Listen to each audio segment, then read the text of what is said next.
O Mundo de Sofia. Parte 2. Capítulo: Os Filósofos da Natureza. Nada pode surgir do nada. Quando sua mãe voltou para casa naquela tarde, Sofia estava no balanço do jardim, se perguntando que relação haveria entre o curso de filosofia e Hilde Müller-Knegg, a tal menina que não conseguiria receber um cartão de aniversário do seu pai. "Sofia!" gritou a mãe bem de longe. "Chegou uma carta para você." Isso a deixou trêmula. Ela mesma já tinha retirado a correspondência. Logo, a carta devia ser do filósofo. O que ela iria dizer para a mãe? Sofia se ergueu bem devagar do balanço e caminhou até ela. "Não tem selo aqui. Veja lá se não é uma carta de amor", disse a mãe. Sofia pegou a carta. "Não vai abrir?" "E agora? Dizer o quê?" "Você conhece alguém que abra uma carta de amor com a mãe espiando por cima dos ombros?" Pelo menos assim ela acreditaria que se tratava de algo do gênero. Era uma situação um tanto embaraçosa. Ela era a mais nova da turma a receber uma carta de amor, mas seria ainda mais embaraçoso se sua mãe algum dia descobrisse que ela recebia um curso inteiro de filosofia por correspondência, escrito por um filósofo estranho, que ainda por cima brincava de gato e rato com Sofia. Era um dos envelopes brancos menores. Quando subiu para o quarto, Sofia leu as 3 novas perguntas no bilhete que havia lá dentro. Existiria alguma substância primordial da qual são feitas todas as outras? A água pode se transformar em vinho? Como da terra e da água podem surgir uma rã viva? Sofia achou as perguntas meio amalucadas, mas elas continuaram a reverberar em sua cabeça a noite inteira. E também, na manhã seguinte, na escola, ela se pegou pensando sobre cada uma delas. Haveria mesmo uma substância primordial da qual todas as outras coisas eram feitas? Mas se houvesse mesmo essa substância presente em todas as coisas do mundo, como é que ela poderia de repente se transformar numa margarida ou então num elefante? O mesmo raciocínio valeria para a pergunta sobre a água e o vinho. Sofia conhecia a parábola em que Jesus transformou a água em vinho, mas jamais a levara ao pé da letra. Se Jesus realmente transformou a água em vinho, isso foi obra de um milagre, e portanto não era o caso ali. Sofia sabia muito bem que vinho contém água, a qual está presente também em quase todas as substâncias da natureza. Mas, apesar de um pepino, por exemplo, ser constituído de 95% de água, ele é algo diferente. Um pepino é um pepino, e não apenas água. E ainda havia perguntas sobre a rã. Aquele professor de filosofia devia gostar muito de rãs. Sofia poderia até ser convencida de que uma rã é feita de água e areia, mas nesse caso a terra não poderia ser constituída de uma única substância. Se a Terra fosse feita de diferentes substâncias, claro que era possível imaginar que água e areia juntas poderiam se transformar numa rã. É bom notar que essa mistura de água e areia teria antes que evoluir para a forma de ovos e depois se transformar em girinos, porque uma rã mesmo não iria brotar de um vasinho da cozinha, por mais que se insistisse em regá-lo. Quando voltou da escola naquela tarde, Sofia encontrou na caixa de correio um grosso envelope para ela. Como fez nos outros dias, foi direto para o seu esconderijo. O projeto dos filósofos. Aí está você novamente. Vamos direto para a lição de hoje, sem perder tempo com coelhos brancos e coisas parecidas. Eu vou contar para você, em linhas gerais, como as pessoas têm refletido sobre as questões filosóficas desde a antiguidade clássica até os dias de hoje, mas tudo na sua ordem e em seu tempo. Como a maior parte dos filósofos viveram em outra época e talvez numa cultura completamente diferente da nossa, é importante nos determos um pouco no que seria o projeto de determinado filósofo. Isso quer dizer que devemos procurar entender exatamente o que aquele filósofo tentava descobrir. Um filósofo podia estar investigando o surgimento das plantas e dos animais. Outro queria saber se existe um Deus ou se os homens possuem uma alma imortal. Quando finalmente conseguimos definir qual o projeto de determinado filósofo, torna-se mais fácil acompanhar a sua linha de pensamento, porque nenhum filósofo se preocupa em responder a todas as questões filosóficas.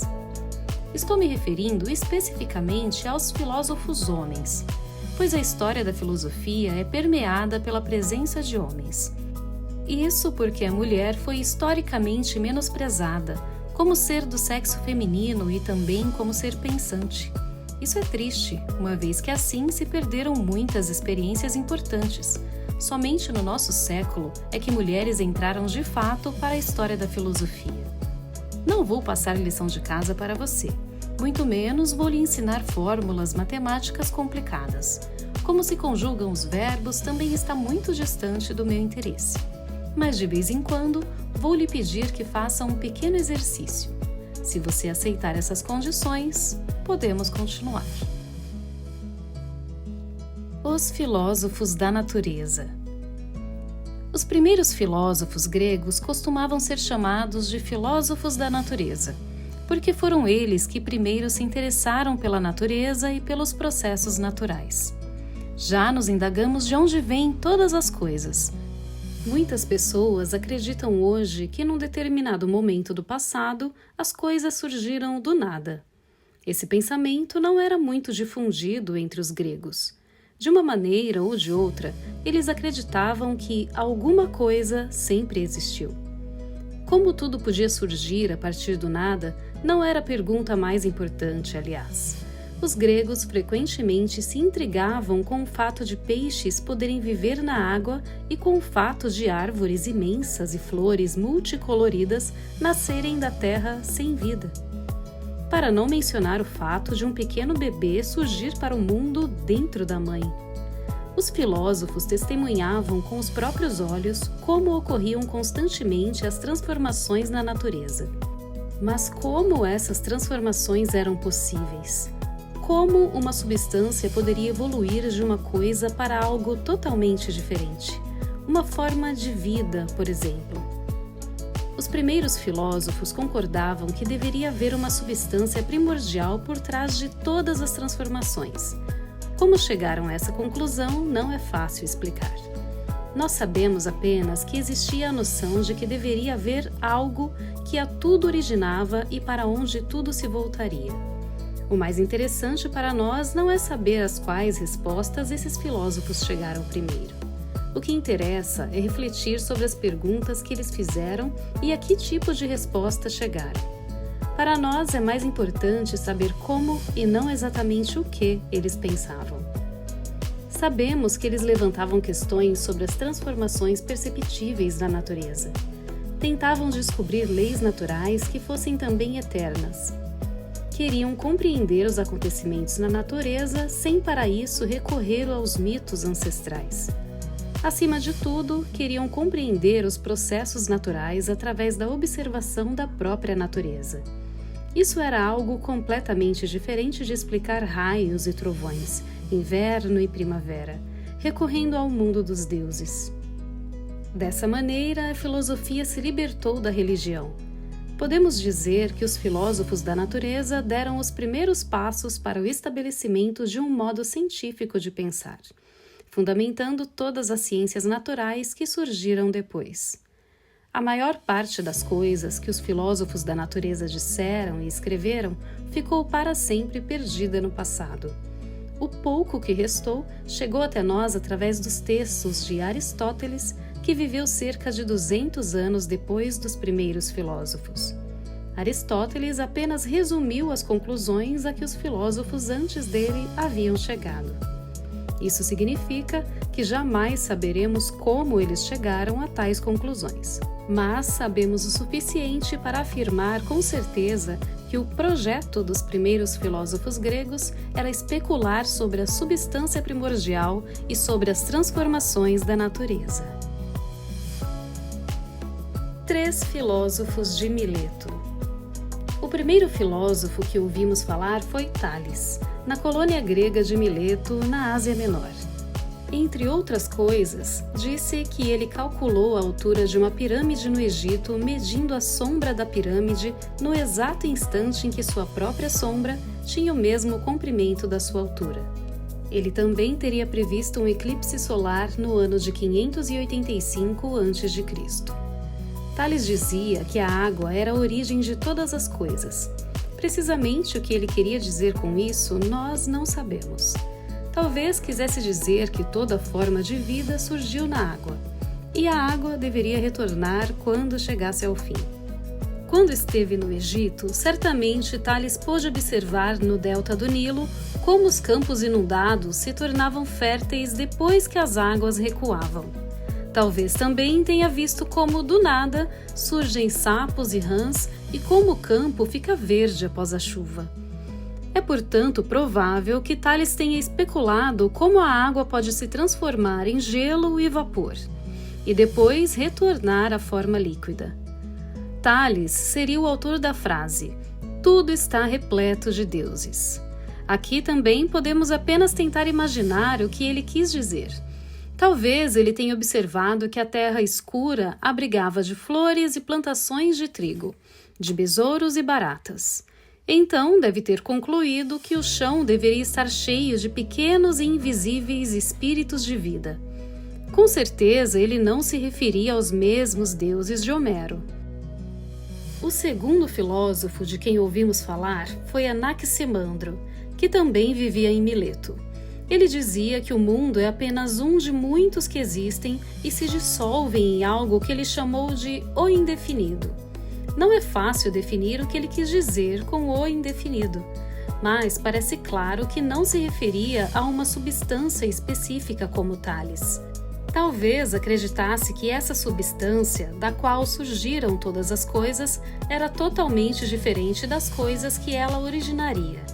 Portanto, a substância primordial não poderia ser algo tão banal quanto a água, e sim uma substância indeterminada. O terceiro filósofo de Mileto foi Anaxímenes, 570 a 526 a.C. Ele sustentava que a substância primordial de todas as coisas deveria ser o ar ou a névoa. Anaxímenes certamente estava familiarizado com a teoria de Tales sobre a água. Mas de onde viria a água? Anaxímenes dizia que a água seria o ar condensado. Quando chove, podemos perceber a água se condensando no ar. Quando a água se condensa ainda mais, dizia ele, ela se transforma em terra. Talvez ele tivesse observado terra e areia surgindo da neve derretida. Da mesma forma, ele dizia que o fogo seria o ar rarefeito. Segundo Anaxímenes, tanto terra quanto água e fogo seriam constituídos de ar. O caminho desse raciocínio até as plantas que crescem nos campos não era tão longo. Talvez Anaxímenes achasse que terra, água, fogo e ar possibilitavam o surgimento da vida. Mas seu ponto de partida era o ar ou a névoa. Ele também compartilhava a ideia de Tales, para quem deveria haver uma substância primordial, que possibilitava todas as transformações da natureza. Nada pode surgir do nada. Todos os três filósofos de Mileto diziam que deveria haver uma, e somente uma, substância primordial da qual derivariam todas as demais coisas. Mas como poderia essa coisa subitamente se transformar e dar forma a algo inteiramente novo? Nós nos referimos a essa pergunta como a questão da transformação. Aproximadamente em 500 a.C., alguns filósofos habitavam a colônia grega de Eleia, no sul da Itália. E esses eleatas esbarraram nessa pergunta. O mais conhecido deles foi Parmênides, 540 a 580 a.C. Parmênides dizia que tudo que existe sempre existiu. Essa era uma ideia comum entre os gregos, para quem era dado como certo que tudo que existe sempre esteve ali. Nada pode surgir do nada, dizia Parmênides.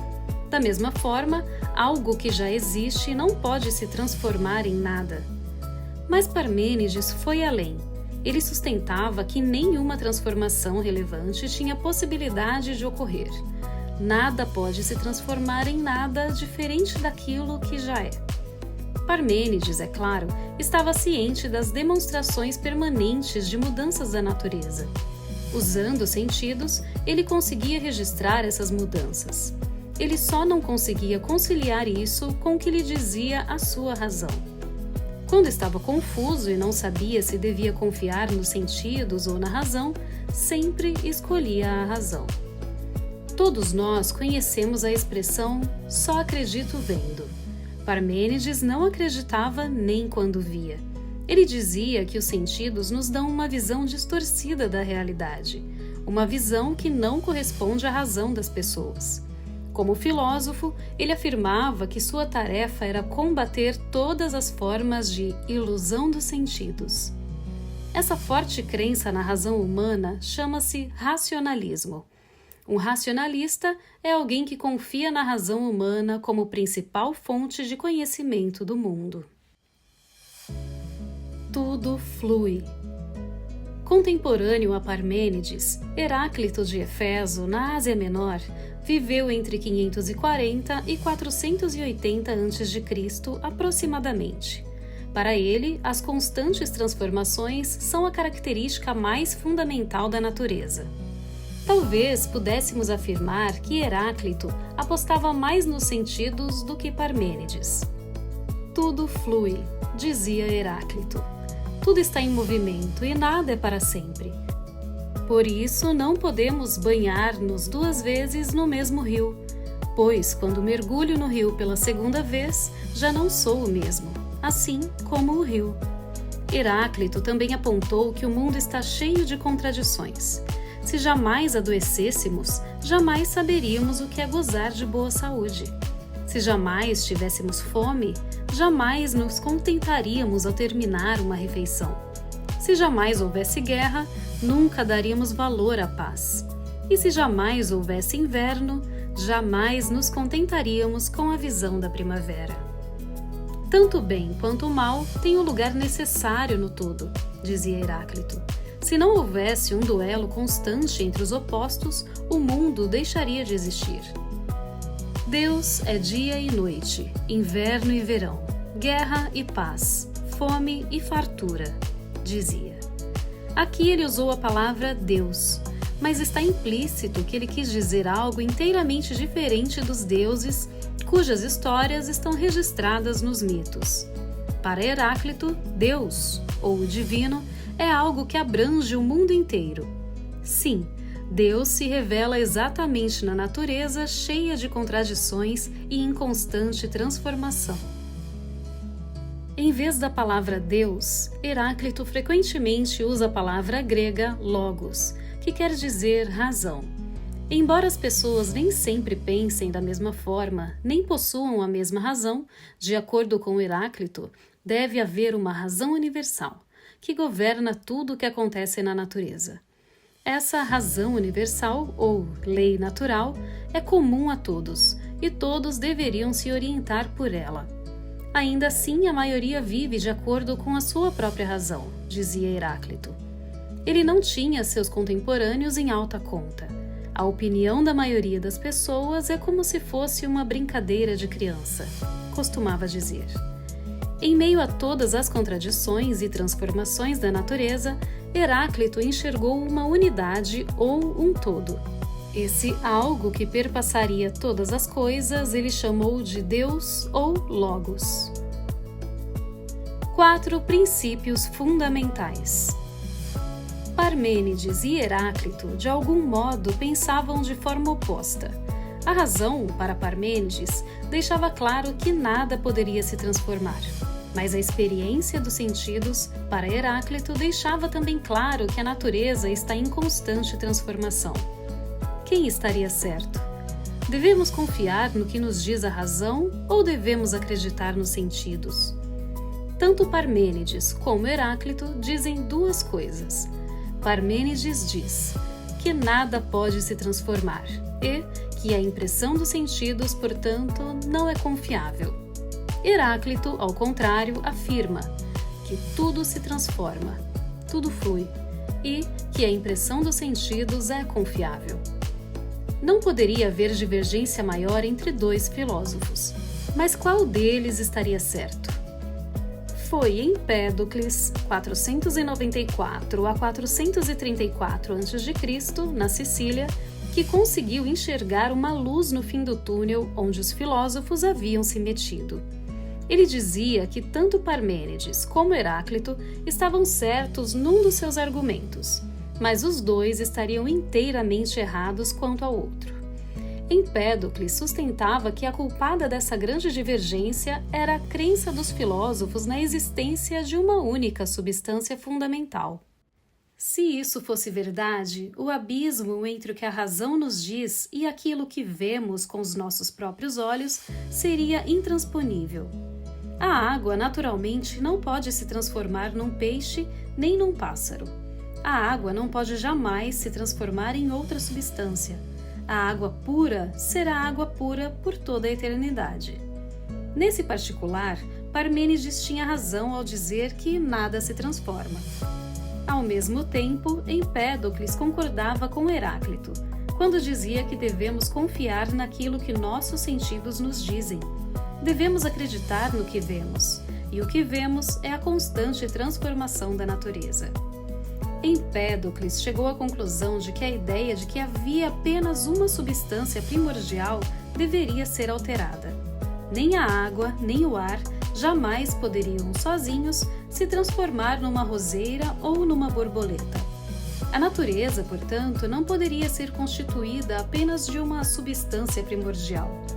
Ele achava que a natureza possuiria ao todo 4 substâncias fundamentais, ou raízes, como as chamou.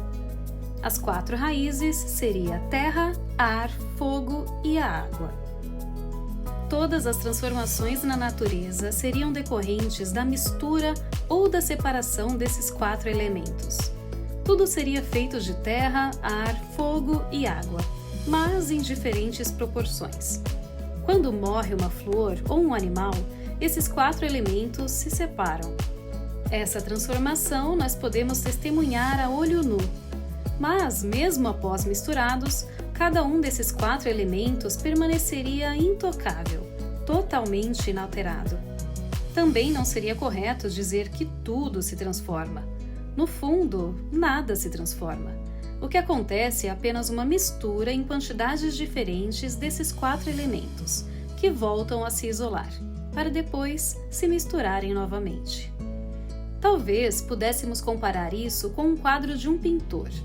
Se o pintor tiver uma cor somente, por exemplo, vermelho, não poderá pintar árvores verdes, mas se tiver tinta amarela, vermelha, azul e preta, aí sim poderá pintar centenas de cores e tons diferentes, ao misturar as tintas em proporções diversas. Um exemplo culinário para ilustrar a mesma coisa. Se eu tiver apenas farinha, teria de ser um mágico para conseguir fazer um bolo. Mas, se tiver ovos e farinha, leite e açúcar, vou conseguir assar muitos bolos usando como base esses 4 ingredientes. Não foi por coincidência que Empédocles disse que as raízes da natureza eram justamente a terra, o ar, o fogo e a água. Antes dele, outros filósofos tinham tentado demonstrar que a substância primordial teria que ser água, ar ou fogo. Que água e ar são elementos importantes na natureza.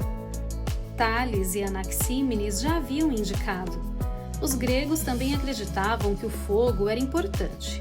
Eles viam, por exemplo, que o sol era fundamental para a existência da vida e, naturalmente, percebiam o calor do corpo dos homens e dos animais. Talvez Empédocles tenha visto um pedaço de madeira queimando. O que acontece ali é justamente a decomposição de alguma substância. Podemos ouvir a madeira estalar e crepitar. É a água. Algo sobe para o céu com a fumaça, é o ar. O fogo, óbvio, nós podemos ver. E então resta algo quando o fogo o extingue. São as cinzas, ou a terra. Empédocles chamava a atenção para o fato de que as mudanças na natureza ocorrem por conta da mistura e da separação das 4 raízes, mas ainda era preciso explicar algo. Qual é mesmo a razão para que os elementos se combinem, permitindo o surgimento de uma nova vida? E o que faz com que a mistura, uma flor, por exemplo, volte a se separar? Para Empédocles, deveria haver 2 forças diferentes atuando na natureza. Ele as chamou de amor e ódio. O que une as coisas é o amor, e o que separa é o ódio. Ele diferencia elemento de força, uma separação digna de nota. Até hoje, a ciência faz uma distinção entre substâncias fundamentais e a força da natureza. A ciência moderna diz que todos os processos naturais podem ser explicados como um equilíbrio entre as diferentes substâncias fundamentais e algumas poucas forças naturais. Empédocles também especulou sobre o que acontece quando sentimos alguma coisa. Como eu posso ver uma flor, por exemplo? O que ocorre nesse caso? Você já pensou sobre isso, Sofia? Se não, agora tem uma chance. Empédocles achava que os olhos eram feitos de areia, ar, fogo e água, como tudo mais na natureza. A terra presente nos meus olhos enxergaria a terra no objeto que eu vejo. O ar enxergaria aquilo que seria composto de ar. O fogo dos meus olhos veria o que seria composto de fogo e a água o que seria composto de água. Se faltasse aos olhos um dos 4 elementos, eu não conseguiria enxergar a natureza completa também. Um pouco de tudo em tudo. Outro filósofo que não estava nada satisfeito com a teoria de que uma determinada substância primordial, por exemplo a água, poderia se transformar em tudo que vemos na natureza era Anaxágoras, 500 a 428 a.C. Ele não aceitava a ideia de que terra, ar, fogo ou água poderiam se transformar em ossos e sangue. Para Anaxágoras, a natureza seria composta de inúmeros pedacinhos imperceptíveis a olho nu. Tudo pode ser dividido em pedaços menores ainda, mas mesmo nos menores pedaços existe um pouco de tudo. Assim, pele e cabelo não poderiam se originar de algo diferente, mas haveria um pouco de pele e de cabelo no leite que bebemos e na comida que ingerimos, dizia ele. 2 exemplos modernos podem talvez indicar como Anaxágoras construiu seu raciocínio. Com as técnicas atuais, é possível usar laser para fazer os chamados hologramas. Se um holograma reproduz a imagem de um carro, por exemplo, e depois esse holograma é desfeito, continuaremos a ver a imagem do carro por completo, ainda que tenhamos à mão apenas a imagem do para-choque. Isso porque a figura do todo está presente em cada pequeno pedaço da imagem. De certa forma, nosso corpo também é construído assim. Se eu perder uma célula da pele no meu dedo, o conteúdo do núcleo dessa célula compreenderá não apenas a receita de como é a minha pele. Na mesma célula existe a indicação do tipo de olho que eu tenho, da cor do meu cabelo, de quantos dedos há na minha mão e etc. Em cada célula do corpo existe uma descrição detalhada de como as demais células são construídas. Isso é um pouco de tudo, em cada célula individual. O todo subsiste em cada mínima célula. Anaxágoras chamava esses pedacinhos que contêm um pouco de tudo de sementes ou germes. Nós ainda temos em mente as ideias de Empédocles, para quem o amor era a força capaz de unir as partes de um todo. Anaxágoras também acreditava numa força parecida para pôr ordem e originar animais e homens, flores e árvores. A essa força ele chamou de espírito ou inteligência. Nous.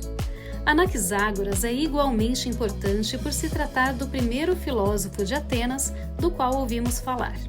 Ele nasceu na Ásia Menor, mas mudou-se para Atenas quando tinha cerca de 40 anos. Lá foi acusado de ateísmo e teve que abandonar a cidade. Ele disse, entre outras coisas, que o Sol não seria um deus, e sim uma massa flamejante maior que a península do Peloponeso. Anaxágoras interessava-se muito por astronomia. Ele dizia que todos os corpos celestes eram feitos do mesmo material que a Terra. Chegou a essa conclusão depois de examinar um meteorito. Talvez isso indicasse que existiria vida em outros planetas, pensava ele.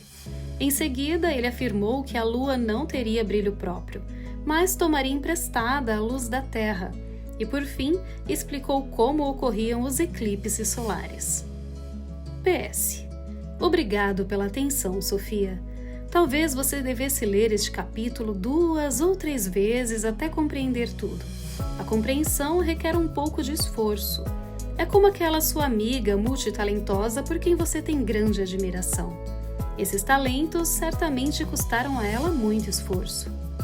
A melhor explicação para as perguntas sobre substâncias fundamentais e transformações da natureza vai ter que esperar até amanhã.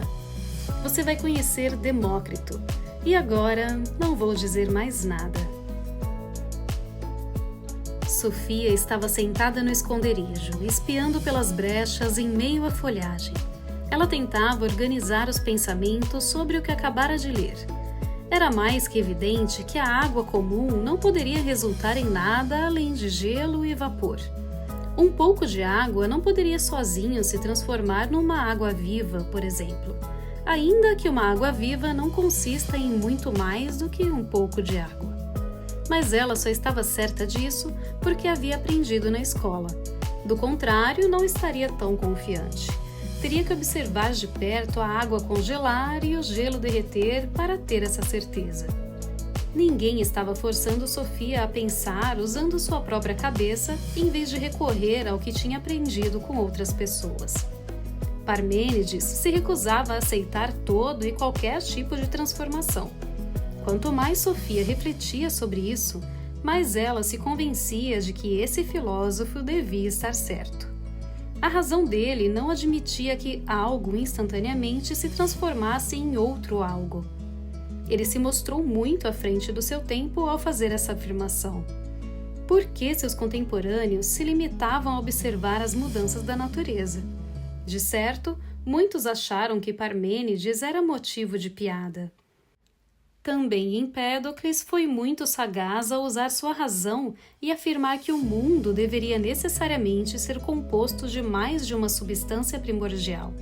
Dessa forma, a evolução de todas as coisas na natureza era possível sem que nada de fato se transformasse. O velho filósofo grego descobriu isso utilizando sua razão. Ele havia, é claro, estudado a natureza, mas não tinha como recorrer às sofisticadas análises químicas da ciência atual. Sofia tinha dúvidas se tudo no mundo era formado exatamente por terra, ar, fogo e água. Mas qual seria o papel de cada um? Em princípio, talvez Empédocles estivesse certo. A única possibilidade que temos para aceitar todas as transformações que os nossos olhos veem sem abandonarmos a razão é admitir a existência de várias substâncias primordiais e não apenas uma. Sofia estava achando a filosofia bem empolgante, pois conseguia acompanhar todos aqueles pensamentos usando a sua própria razão, sem a necessidade de se lembrar de tudo que havia aprendido na escola. Ela percebeu que a filosofia não é uma disciplina que se possa aprender, mas que talvez se possa aprender a pensar filosoficamente. Capítulo Demócrito, o brinquedo mais genial do mundo. Sofia fechou a lata de biscoitos cheia de folhas datilografadas pelo desconhecido professor de filosofia. Ela saiu do esconderijo e se pôs a olhar para o jardim. Logo depois, pensou no que havia acontecido no dia anterior. Sua mãe tinha feito uma brincadeira sobre aquela carta de amor também durante o café da manhã. Ela se apressou na direção da caixa de correio para evitar que aquilo acontecesse novamente. Receber cartas de amor por 2 dias seguidos seria duplamente embaraçoso. Lá estava um novo envelope branco. Sofia começou a reparar num certo padrão na entrega. Toda tarde ela havia encontrado um grande envelope amarelo na caixa de correio. Enquanto ela lia a carta mais longa, o filósofo costumava se esgueirar até a caixa e lá deixava um envelope branco. Isso significava que Sofia poderia descobrir quem ele era, ou quem ela era. Se apenas ficasse à espreita perto da janela do quarto, no andar superior, teria uma boa visão da caixa de correio. Aí, certamente, ela conseguiria flagrar o misterioso filósofo. Por que os envelopes brancos não chegavam lá por si mesmos? Sofia decidiu pôr seu plano em prática na manhã seguinte. Era uma sexta-feira e ela teria o fim de semana para fazer isso. Subiu para o quarto e abriu o envelope lá mesmo. Dessa vez havia um bilhete com apenas uma pergunta, que acabava sendo ainda mais maluca do que as 3 perguntas escritas na carta de amor. Por que o Lego é o brinquedo mais genial do mundo? Sofia não estava bem certa de que concordava com aquilo. Ela já deixara para trás seus brinquedos desse tipo havia muitos anos, e não conseguia imaginar o que eles teriam a ver com a filosofia. Mas Sofia era uma aluna aplicada. Deu uma olhada no maleiro e encontrou uma sacola plástica cheia de peças de Lego de todas as cores e tamanhos. Pela primeira vez, depois de muitos anos, ela voltava a brincar com as pecinhas. Enquanto brincava, começou também a pensar sobre elas. Peças de Lego são um brinquedo muito fácil de brincar, pensou. Apesar de haver peças de muitos tamanhos e formas, todas se encaixam umas nas outras. Sofia não se lembrava de jamais ter visto uma peça daquelas estragada. Na verdade, elas estavam tão novas como se estivesse acabado de ser tiradas da caixa. E acima de tudo, com elas ela podia construir qualquer coisa. E depois podia separá-las e construir algo completamente novo. Que mais se poderia esperar de um brinquedo? Sofia começou a achar que o Lego podia afinal ser considerado o brinquedo mais genial do mundo. Mas o que ele tinha a ver com a filosofia, ela ainda não conseguia entender. Pouco tempo depois, Sofia havia construído uma enorme casa de bonecas. Embora relutasse em admitir, ela não se divertia assim fazia muito tempo. Por que as pessoas deixavam de brincar? Quando sua mãe subiu para ver o que ela estava fazendo, exclamou surpresa. Que legal que você ainda brinca como uma criança. Não é nada disso, estou no meio de uma complexa pesquisa filosófica. A mãe deu um suspiro profundo. Ela ainda se lembrava do enorme coelho e da cartola do mágico. Quando voltou da escola no dia seguinte, Sofia recebeu várias folhas novas num grande envelope amarelo, que levou consigo para o quarto. Ela já ia começar a leitura, mas sempre espiando a caixa de correio. A teoria atomista. Aqui estou eu de novo, Sofia. Hoje você vai aprender um pouco sobre o último dos grandes filósofos da natureza. Ele se chamava Demócrito, 460 a 370 a.C., e era da cidade costeira de Abdera, no norte do Mar Egeu. Se você conseguiu responder a pergunta sobre as peças de Lego, com certeza não terá problemas para descobrir qual era o projeto desse filósofo.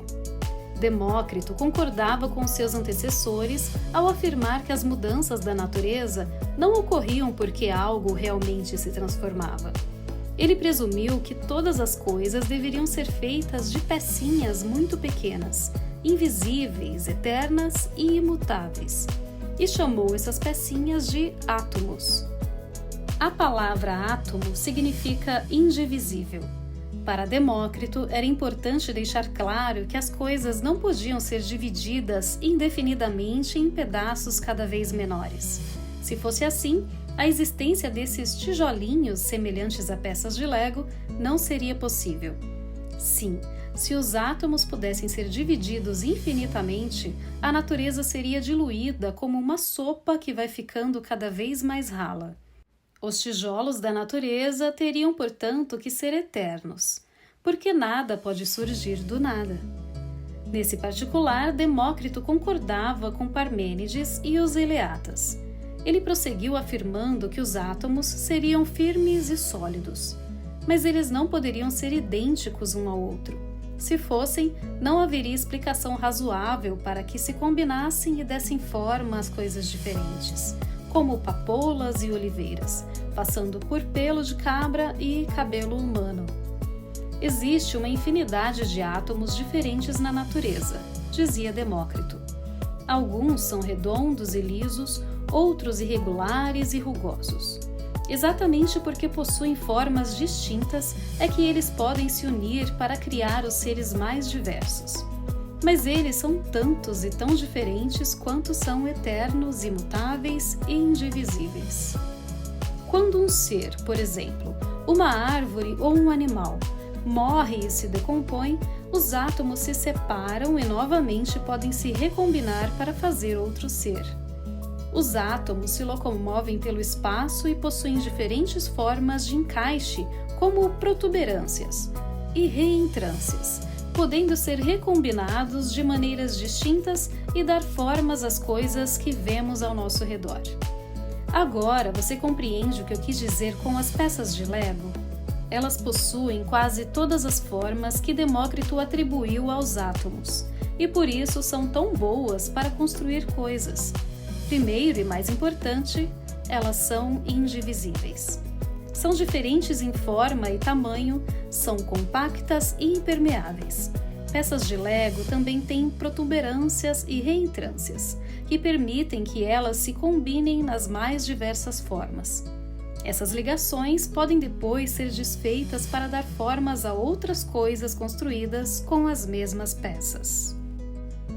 O que fez do Lego um brinquedo tão popular é justamente o fato de suas peças poderem ser utilizadas muitas e muitas vezes. Um único jogo de Lego pode se transformar num carro num dia e num castelo no dia seguinte. Nós podemos dizer que as peças de Lego são eternas. As crianças de hoje podem sentar e brincar com o Lego que seus pais usaram quando eram crianças. Nós podemos construir coisas com barro, mas ele não pode ser utilizado indefinidamente porque se parte em pedaços cada vez menores até virar pó, e esse pó não pode ser recombinado para criar outros objetos. Hoje em dia, podemos quase afirmar que a teoria atomista de Demócrito estava correta. A natureza é realmente construída de diversos átomos, que se ligam entre si e tornam a se separar. Um átomo de hidrogênio que estiver numa célula externa da ponta do meu nariz, certo dia pertenceu à tromba de um elefante. Um átomo de carbono no músculo do meu coração pode ter vindo da garganta de um dinossauro.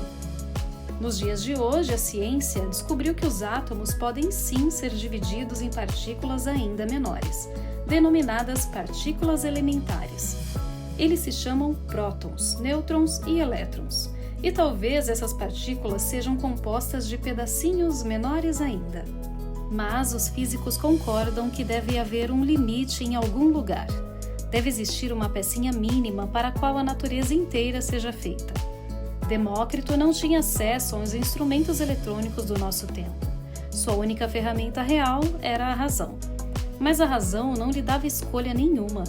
Se nós aceitarmos que nada pode se transformar, nada pode surgir do nada e nada deixa de existir. Então a natureza tem de ser constituída de pedacinhos minúsculos que podem se unir e se separar. Demócrito não contava com nenhuma força ou espírito que tomasse parte dos processos naturais. A única coisa que existe são os átomos e o espaço vazio, apontava ele. Como não acreditava em nada além de materiais, nós o chamamos de materialista. Também não há nenhuma prova palpável da intenção por trás do movimento dos átomos. Na natureza, tudo age por si de forma mecânica. Isso não significa que tudo o que acontece é obra do acaso, pois tudo obedece às leis inquebrantáveis da natureza. Demócrito dizia que existe uma causa por trás de tudo o que acontece, uma causa inerente às próprias coisas. Ele disse certa vez que preferia descobrir uma lei natural a se tornar rei da Pérsia. A teoria atomista explicava também nossas percepções sensoriais, segundo Demócrito. Quando percebemos algo, isso se deve ao movimento dos átomos no espaço vazio. Quando observo a Lua, são os átomos lunares que esbarram nos meus olhos. Mas e quanto à consciência? Ela não pode ser constituída de átomos nem de coisas materiais, certo? Certo. Demócrito achava que a alma era feita de átomos especiais, redondos e lisos, chamados de átomos da alma. Quando o ser humano morre, os átomos da alma se dispersam por todos os cantos. Desse modo, podem se agregar a outra alma durante a sua transformação. Isso significa que os homens não possuem uma alma imortal. Esse é um pensamento que muitas pessoas compartilham hoje em dia. Elas dizem, como Demócrito, que a alma é intimamente ligada ao cérebro e não temos como comprovar a existência de nenhuma forma de consciência quando o cérebro deixa de funcionar. Com sua teoria atomista, Demócrito estabeleceu um novo patamar para a filosofia grega. Ele concordava com Heráclito sobre o fato de que tudo na natureza se modifica. As coisas vêm e vão, mas por trás de tudo que se transforma, existem algumas coisas eternas e constantes que não fluem. Demócrito as chamou de átomos. Enquanto Sofia lia, ela espiou várias vezes pela janela para ver se o misterioso remetente das cartas apareceria próximo à caixa de correio.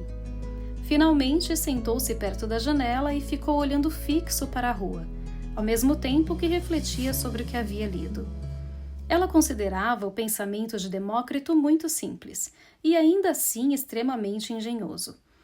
Ele descobrira a solução para os problemas da substância primordial e da transformação. Eram questões tão complicadas que os filósofos se debruçaram sobre elas por muitas gerações, até que Demócrito encontrou uma resposta, utilizando para isso apenas a sua razão. Sofia quase caiu na risada. Tinha que ser. A natureza era transformada de pedaços menores que nunca se modificam. Ao mesmo tempo, Heráclito tinha razão, claro, quando dizia que tudo na natureza flui.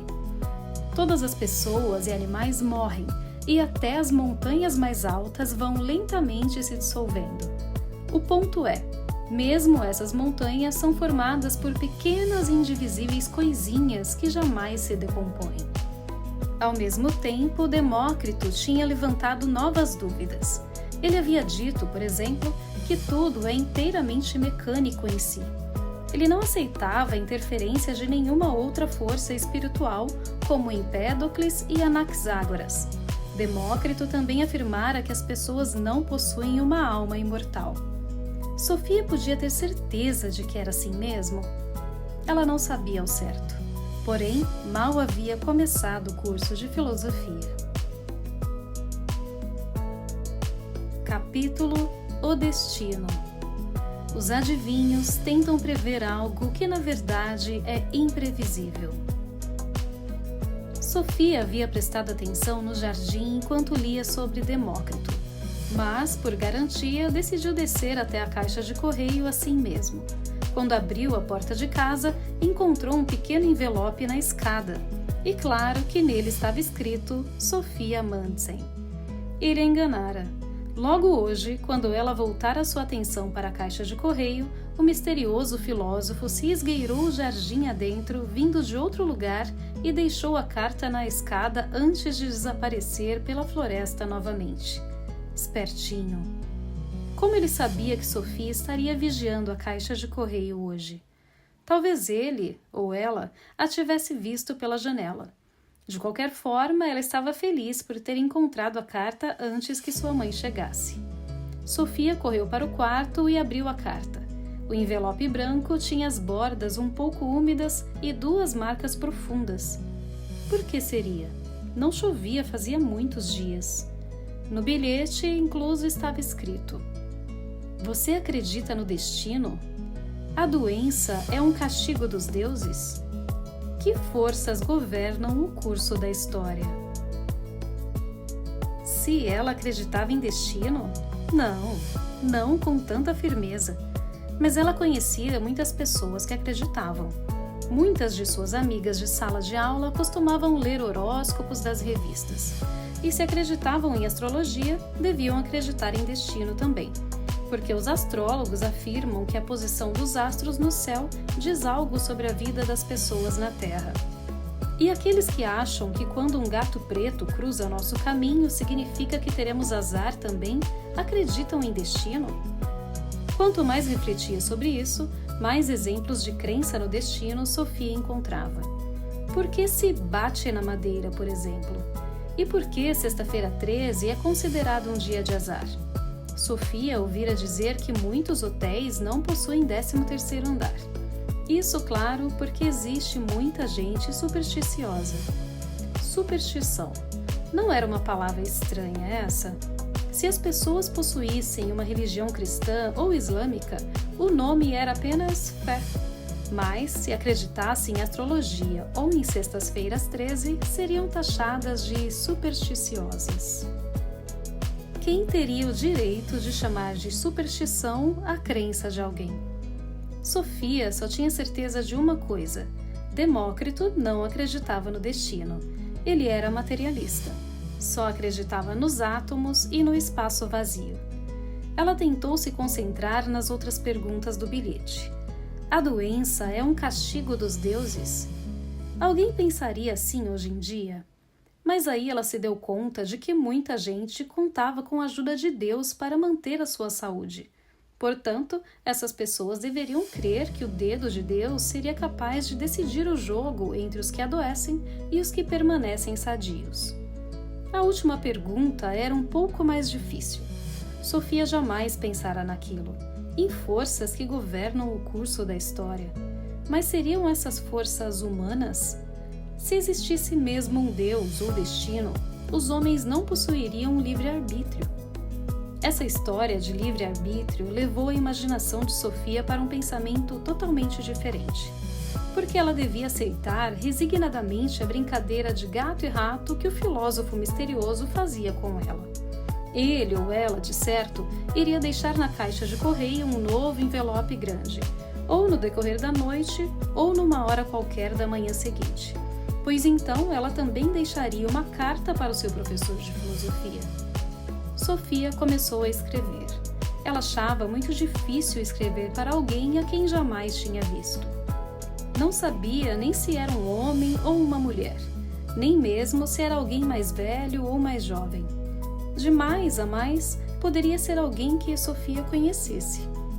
Pouco tempo depois, ela havia escrito o seguinte bilhete: Estimado senhor filósofo, aqui nessa casa se tem em alta estima o seu curso de filosofia por correspondência, mas também se lamenta muito o fato de não saber quem o senhor é. Roga-me, portanto, que o senhor se identifique com seu nome completo. Em retribuição, o senhor será extremamente bem-vindo à nossa casa para um café, mas, preferencialmente, num horário em que minha mãe não esteja. Ela trabalha das 7h30 às 5 da tarde, todos os dias, de segunda a sexta-feira. Eu mesma frequento a escola nos mesmos horários e, exceto às quartas-feiras, estou sempre de volta às 2h15 da tarde. Também sei preparar um café muito bom. Muito agradecida de antemão. Lembranças muito atenciosas de sua aluna, Sofia Amundsen, 14 anos. No fim da mensagem, ela escreveu: Pode-se responder o quanto antes. Sofia achou que o bilhete havia ficado muito formal, mas não era fácil escolher quais palavras utilizar para uma pessoa sem rosto. Ela enfiou o papel no envelope cor-de-rosa e o lacrou com cola, escrevendo: Para o filósofo, no local reservado ao destinatário. O problema seria despachá-lo longe das vistas da mãe. Ela não poderia deixar o envelope na caixa de correio antes de sua mãe ter chegado em casa. Ao mesmo tempo, teria que conferir a caixa na manhã seguinte antes da entrega do jornal. Se nenhuma correspondência fosse entregue ao longo da noite ou da madrugada, ela teria que pegar de volta o envelope rosa. Por que tudo tinha de ser tão complicado? Naquela noite, Sofia se recolheu muito cedo, embora fosse sexta-feira. A mãe tentou animá-la, oferecendo-lhe um pedaço de pizza e lembrando que a TV exibiria um filme policial. mas Sofia disse que estava cansada e queria ler um pouco antes de cair no sono. Enquanto sua mãe se distraía no sofá vendo TV, Sofia esgueirou-se pela porta e levou a carta até a caixa de correio. Dava para ver que a mãe estava um pouco preocupada. Desde aquele episódio do enorme coelho da cartola, ela passara a conversar com Sofia de um modo inteiramente diferente. Sofia não gostava de deixá-la preocupada, mas agora tinha de correr para o quarto e ficar de olho na caixa de correio. Quando sua mãe subiu para se recolher, por volta das 11 horas, viu Sofia diante da janela, olhando para a rua lá embaixo. — Você está vigiando a caixa de correio? Perguntou ela. — Estou vigiando o que eu quiser. — Acho que você está mesmo apaixonada, Sofia. Mas se ele vier entregar uma nova carta, isso não vai acontecer no meio da noite. Sofia não aguentava mais aquela conversa mole de paixão, mas teria que deixar a mãe se iludir com isso. Sua mãe continuou. Foi ele quem falou sobre aquele negócio de coelho e cartola? Sofia balançou a cabeça. Ele não usa drogas, usa? Dessa vez, Sofia ficou brava. Não poderia deixar que ela continuasse se preocupando com esse assunto. Além disso, era extremamente estúpido achar que alguém estaria envolvido com drogas só por causa de um comentário engraçado como aquele. Os adultos realmente são muito bobos às vezes.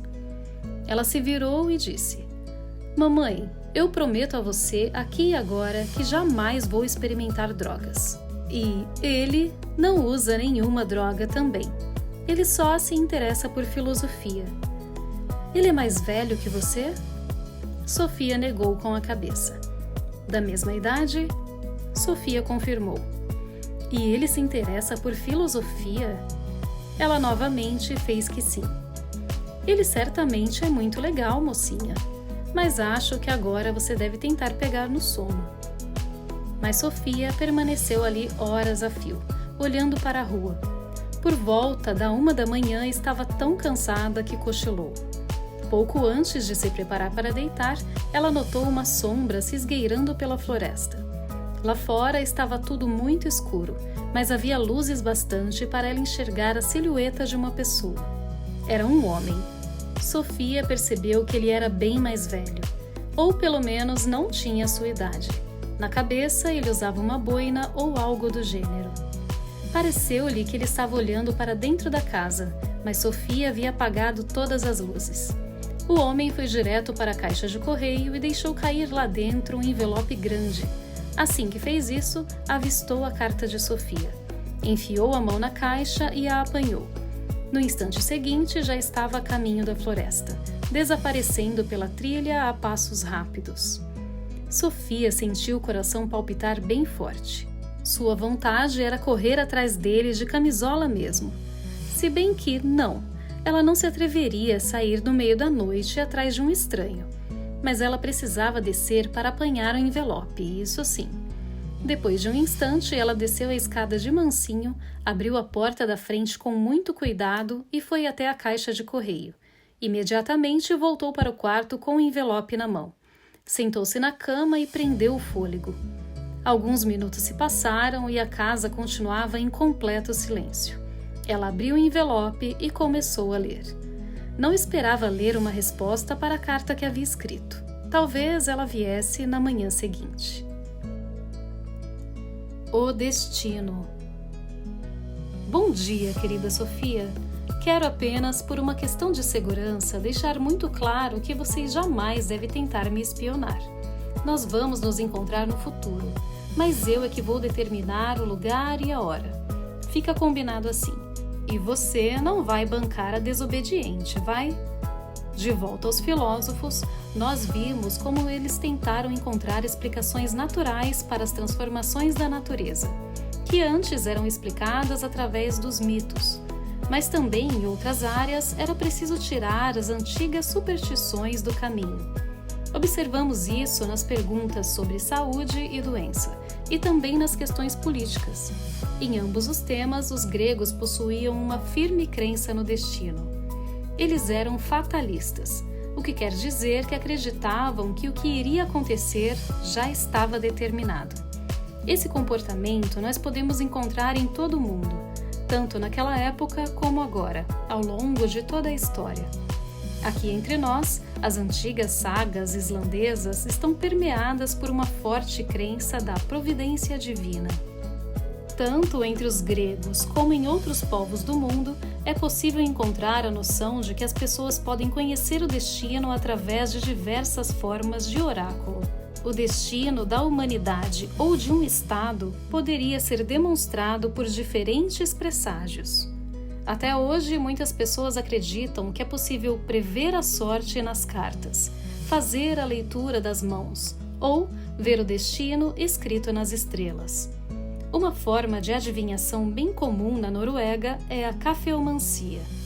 Quando a xícara está vazia, normalmente um pouco do pó do café, chamado de borra, deposita-se no fundo, formando desenhos de coisas ou monstros, sobretudo se recorrermos a um tanto de imaginação. Se o desenho da borra de café lembrar a figura de um carro, não seria porque quem bebeu naquela xícara vai fazer uma longa viagem pela estrada? Nós podemos constatar que os adivinhos tentam prever algo que na verdade é imprevisível. Não é comum a todas as artes de adivinhação. E é exatamente porque aquilo que se adivinha é tão vago e tão difícil de refutar o que nos revelam os adivinhos. Quando olhamos para o firmamento, enxergamos um verdadeiro caos de luzes piscantes. Ainda assim, ao longo da história da humanidade, muitas pessoas acreditaram que as estrelas podem nos dizer coisas a respeito de nossa vida na Terra. Hoje em dia, até líderes políticos consultam astrólogos para obter conselhos sobre decisões importantes que precisam tomar. O Oráculo de Delfos. Os gregos achavam que os homens podiam obter conhecimento acerca de seu destino através do famoso Oráculo de Delfos. O deus Apolo se manifestaria através desse oráculo. Ele falava por intermédio da sua sacerdotisa Pítia, que ficava sentada numa cadeira sobre uma fenda numa rocha. Dessa fenda emanavam gases inebriantes que deixavam Pítia em estado de transe. Isso era necessário para que ela se transformasse na porta-voz de Apolo. Quem ia até Delfos primeiro fazia suas perguntas aos sacerdotes locais, que as transmitiam a Pítia. Ela dava respostas tão incompreensíveis ou abrangentes que os sacerdotes tinham que interpretá-las para os consulentes, para assim que os gregos se valiam da sabedoria de Apolo, pois acreditavam que aquele deus tinha consciência de tudo, tanto do passado como do futuro. Muitos chefes de Estado não ousavam declarar uma guerra ou tomar outras decisões importantes antes de consultar o oráculo de Delfos. Dessa forma, os sacerdotes de Delfos funcionavam quase como diplomatas ou conselheiros, pois detinham um profundo conhecimento sobre pessoas e nações. No templo de Delfos havia uma inscrição: "Conhece-te a ti mesmo".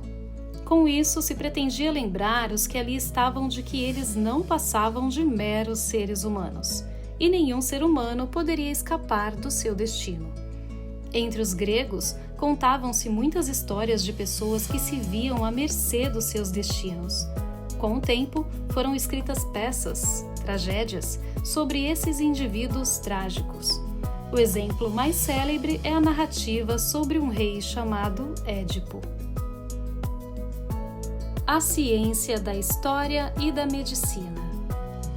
O destino não regia apenas a vida dos homens comuns. Os gregos acreditavam que a própria evolução do mundo era controlada pelo destino. Eles diziam que o desfecho de uma guerra seria o resultado da vontade dos deuses. Hoje também, muitas pessoas acreditam que o Deus ou outras forças misteriosas controlam o que acontece na história. Mas ao mesmo tempo que os filósofos gregos tentavam encontrar explicações naturais para os processos da natureza, ocorria uma evolução na ciência da história, que procurava encontrar causas naturais por trás do curso da história universal. A derrota de uma nação numa guerra não era mais aceita como má vontade dos deuses. Os historiadores gregos mais conhecidos chamavam Heródoto, 484 a 424 a.C., e Tucídides, 460 a 400 a.C.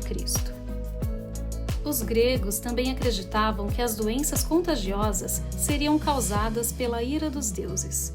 Do mesmo modo, os deuses podiam curar os homens se recebessem as devidas oferendas. Essa forma de pensar não era característica apenas dos gregos. Antes de a ciência moderna chegar à idade mais recente, a opinião mais comum era de que as doenças poderiam ter causas sobrenaturais. A palavra influenza, utilizada para resignar fortes estados virais, quer dizer exatamente uma má influência das estrelas. Atualmente, muitas pessoas ao redor do mundo acham que doenças diversas, como a AIDS, são um castigo dos deuses. Muitos também creem que os doentes podem se curar por meios sobrenaturais. Enquanto os filósofos gregos começavam a desenvolver um modo de pensar inteiramente novo, surgia também a ciência médica grega, cujo objetivo era encontrar explicações naturais para a saúde e para as doenças. O fundador da ciência da medicina foi Hipócrates, que nasceu na ilha de Cos, 460 a.C., aproximadamente. O mais importante meio de prevenir doenças, segundo a tradição hipocrática, era levar uma vida moderada e saudável. O natural para um ser humano é ser saudável. O aparecimento de uma doença deve-se ao fato de a natureza ter saído dos trilhos por conta de um desequilíbrio corporal ou espiritual. O caminho da saúde para uma pessoa passava pela moderação, pela harmonia e por um corpo são numa mente sã.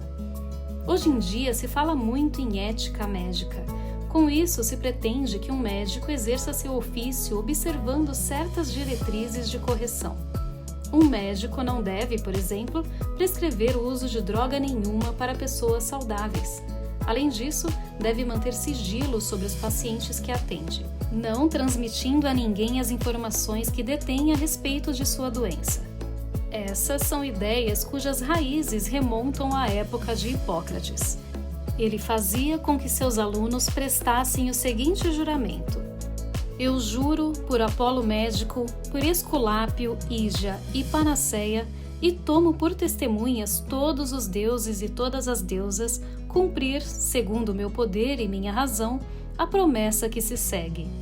Estimar tanto os meus pais, aquele que me ensinou essa arte, fazer vida comum e, se necessário for, com ele partilhar os meus bens, ter seus filhos por meus próprios irmãos, ensinar-lhes esta arte, se eles tiverem necessidade de aprendê-la, sem remuneração nem compromisso escrito, fazer participar dos preceitos, das lições e de todo o resto do ensino. Meus filhos, os de meu mestre e os discípulos inscritos segundo os regulamentos da profissão, porém, só a estes. Aplicarei os regimes para o bem do doente segundo meu poder e entendimento, nunca para causar dano ou mal a alguém. A ninguém darei por comprazer nem remédio mortal, nem um conselho que induza a perda. Do mesmo modo, não darei a nenhuma mulher uma substância abortiva. Conservarei imaculada minha vida e minha arte. Não praticarei a talha, mesmo sobre um calculoso confirmado. Deixarei essa operação aos práticos que disso cuidam. Em toda casa, aí entrarei para o bem dos doentes, mantendo-me longe de todo dano voluntário e de toda sedução, sobretudo dos prazeres do amor com as mulheres ou com os homens livres ou escravizados. Aquilo que o exercício ou fora do exercício da profissão e no convívio da sociedade eu tiver visto ou ouvido, que não seja preciso divulgar, eu conservarei inteiramente secreto. Se eu cumprir este juramento com fidelidade, que me seja dado gozar felizmente da vida e da minha profissão, honrado para sempre entre os homens. Se eu dele me afastar ou infringir, o contrário aconteça. Sofia se espreguiçou na cama ao despertar na manhã do sábado. Ela havia sonhado ou teria mesmo avistado o filósofo. Percebeu o pacote debaixo do braço. De fato, lá estava a correspondência que chegara à noite. Sofia se lembrou de ter lido sobre a crença dos gregos no destino, não tinha sido apenas um sonho. Claro que ela avistara o filósofo. Mais que isso, com seus próprios olhos, ela o vira apanhando a carta que ela escrevera. Sofia se levantou e espiou debaixo da cama. Alcançou as folhas datilografadas que lá estavam. Mas o que era aquilo? Bem junto à parede havia alguma coisa vermelha. Seria um cachecol? Ela se esticou bem e conseguiu fisgar um echarpe de seda vermelha. Sofia só tinha certeza de uma coisa: aquilo jamais lhe pertencera. Passou a examinar a echarpe cuidadosamente e deu um salto para trás ao ler o nome Hilde, escrito com tinta preta próximo à costura. Hilde? Mas quem seria essa Hilde? Como seus caminhos poderiam se cruzar daquele jeito?